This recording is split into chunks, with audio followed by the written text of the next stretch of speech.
I'm Harriet. This is my kitchen. We're in Florida, and we're coming up on Easter. Now, last year, we've been in COVID a year now, and last year I had just started doing this channel, and I made hot cross buns, but I was still holding the camera myself, sort of doing selfies as I did it, or I was using my banana potato tripod, which was less successful than you might think. This year I don't have a much better tripod, but at least I have something that resembles something a little more professional, so you won't have to be tortured by me by getting drunk as I roll you around the kitchen.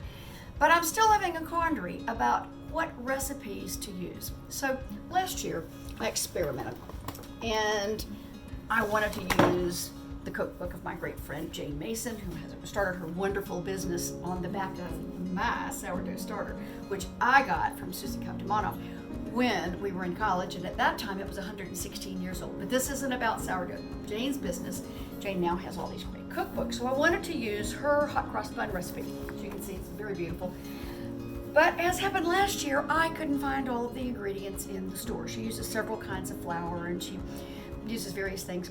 But one thing she does use is a good combination of spices. So I said, right, okay, using the spices. Then I tried to use this wonderful cookbook, which is very reliable in many, many, many ways, America's Test Kitchen. But again, it had kind of dull looking hot cross buns. It didn't have any of the spices that Jane's had. So I was looking around thinking, I really love hot cross buns for Easter, really love them for Palm Sunday. I know my parents love them, so I want to make some for them. So I turned to an old favorite, Mary Berry from England. Of course, very famous baking show. So I'll tell you, so I did it. That's really mostly the recipe that I'm using.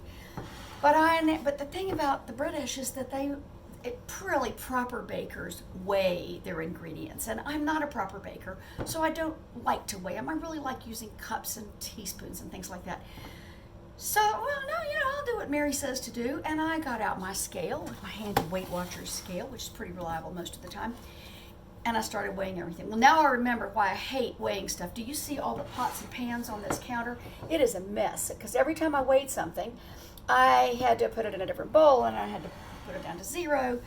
Anyway, I have pre-measured everything, and I'll tell you what I've done as I go, but I think it's going to be great. I haven't actually had these hot cross buns.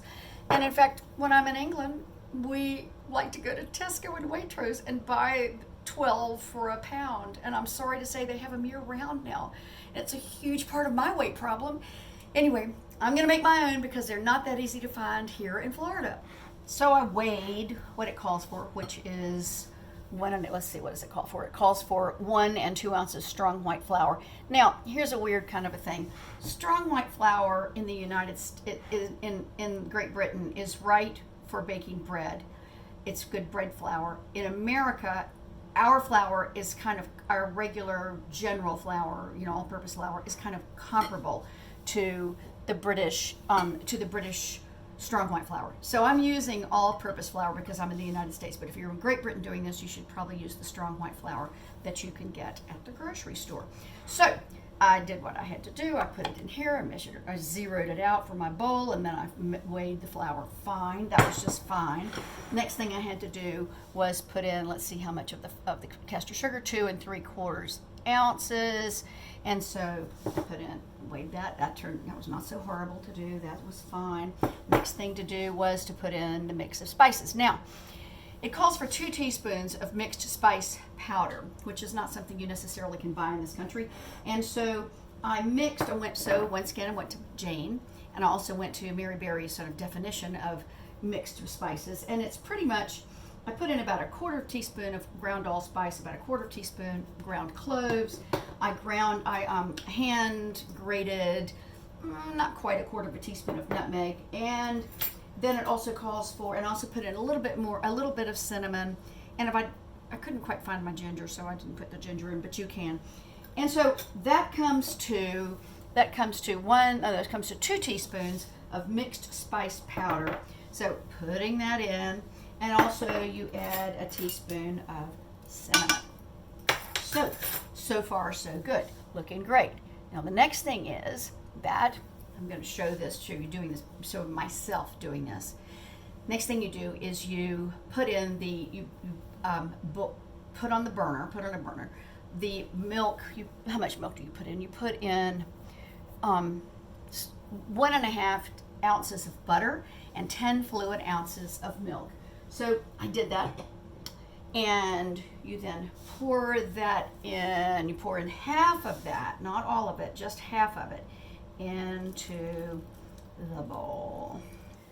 Knew I'd done something strange. Okay, one of the things you have to do with this is probably my least favorite activity in the kitchen, and that is you have to grate lemon, which also goes into this, and it's supposed to really go in before the milk and before the milk and the butter. But I think it'll be fine. So you just grate it really finely and put that in.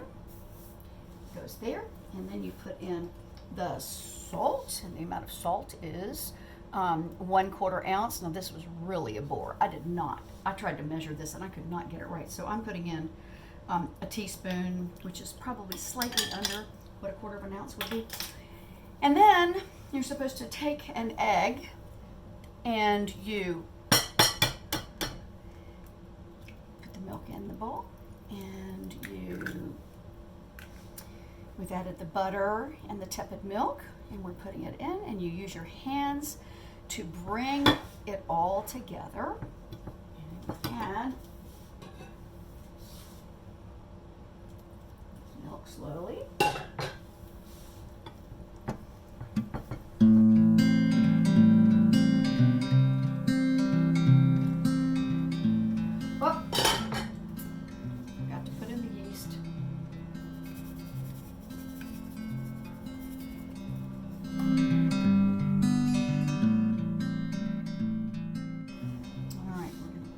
Flour out here on the workspace. We're going to dump the dough onto it. Starts out kind of sticky. Might not have needed all of that milk, but we'll find out. I mean, if it's too awful, you'll never see this. Knead it for about 10 minutes, pushing the dough against the counter, doubling it up, turning it, pushing it again. You keep doing this over and over again until it becomes silky and smooth. At some point, the point it becomes silky and smooth is after about 10 minutes. You can start adding the currants, and if I'd been able to find them, this is when you can also add in the mixed candied peel. Now, don't worry if it doesn't all seem to fit. It definitely will. Just keep mashing it in, keep kneading it, keep mashing it, keep kneading it, and it'll, of course, get lovely and silkier and smoother. But finally, you'll have incorporated all of currants and any mixed candy peel that you can, and it'll be fine. It does keep it maybe from rising quite as well, which is also fine. That's part of the plan. Okay. After kneading it for 10 minutes, you put it in a buttered or oiled bowl. You plop it in, and we're going to cover it. She says, Mary Berry says, cover it with cling wrap. I usually cover it with a tea towel, but probably this will make it rise better. And you know my trick. I put water in the microwave and I bring it to a boil so that I have a nice steamy microwave, but I don't turn on the microwave. And then I'm going to put the bowl into the microwave to sit there as sort of a nice warm proofing box for an hour and a half, and then I'll be back. We now have just about doubled in size. So we put it onto the flour surface, knock it back, knead it for about 5 minutes. Then we're going to put it back into the bowl, and we're going to let it rise for another hour, or again until it is doubled in size. So while we're waiting for all of that to rise, we're going to go ahead and make the icing. Now, Mary Berry does not do it this way. She does it with a flour and water concoction and puts them into the crosses. But I really like the way that they do it on America's Test Kitchen cookbook. And of course, I also like going back to American measuring and being able to use a measuring cup. So they use a sweeter, more of an icing kind of a cross, which I like. So I've already put 3/4 of a cup of the confectioner's sugar in here. It takes a cup of milk. It takes a 1/2 teaspoon of vanilla. Put that in, and then we just mix that up. And then I'm going to put that it's not very, I'm going to put this into my high-tech bag. I never have sort of the energy to go looking for my pastry pastry bag squeezer. So I just use a plastic bag and I put it in the bag. I need a little bit more, teeny bit more milk. Okay, and put the bag into the cup so it has some shape. That around and dump it in there. Okay. It's not super juicy, so it's not that big a deal. Do it with this. And that can just sit out on the corner, out on the counter, because it has nothing in it that can go bad. So that's the icing, and it's going to be ready to go as soon as we are. And here is my pastry bag. It's so great. Okay, this is definitely doubled in size. I'm taking off the saran wrap or the cling wrap, and I'm going to put it into this pan, and I'm going to spread it out and break it up into the little buns that it needs to be. Okay, changed my mind, decided not to just plunk it into the pan. So I'm going to turn it into 12 pieces. So one, two. So those pieces don't have to be all that even as you're slicing them with the knife. You just want to make sure that you have 12 and they're pretty even. Then once you have those cut into 12 pieces, you basically pick them up, roll those pieces into balls, smash to flatten them out a little bit, which you'll notice I forgot to do until after I had covered them. You cover them with cling wrap, or in America, saran wrap or Glad wrap or something. I don't like Glad wrap. I don't think it tears as well. Anyway, Mary Berry says, use a plastic bag, but I didn't have one that was big enough. And how is this not just as good? It's airtight, which seems to me that must be the reason, and it must keep the heat in a little bit better so that they can rise a little bit better. But at any rate, you put them in, you space them out pretty evenly in the pan, because they're going to, they may very well touch depending on the size of your pan, and that would be fine if they did that. Yep, the Spacey Cooks technique. If you forget to smash them before you put the saran wrap on, go right ahead and smash them afterwards. But be sure you lift the saran wrap so it's not touching the dough, so it's not touching the buns. It'll be just fine in the end. Now the buns have risen for another hour, actually 40 minutes to an hour, and they're supposed to double in size. They might not quite double, but they're going to be close enough. So you take a sharp knife and you score crosses on the tops of each one. You do not put in any icing at this point. You don't glaze them with anything. You just score them before you put them in the oven.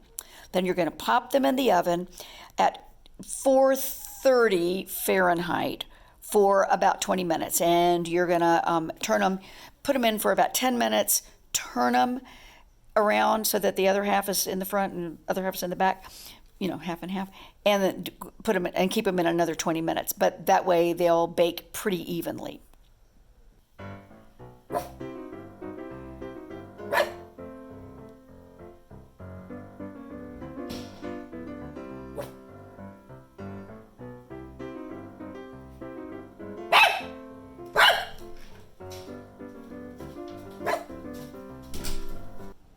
Okay, after the buns have come out of the oven, you mix up, Mary Berry says to mix up a little mixture of golden syrup and water. Now, we don't have anything quite like Tate & Lyle's golden syrup over here in America.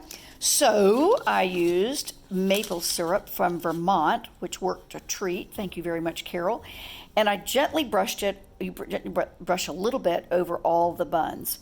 Then you snip a tiny corner off of the end of your pastry bag, or you put a thin end on your pastry bag, on your actual pastry bag, and you draw crosses carefully across each one.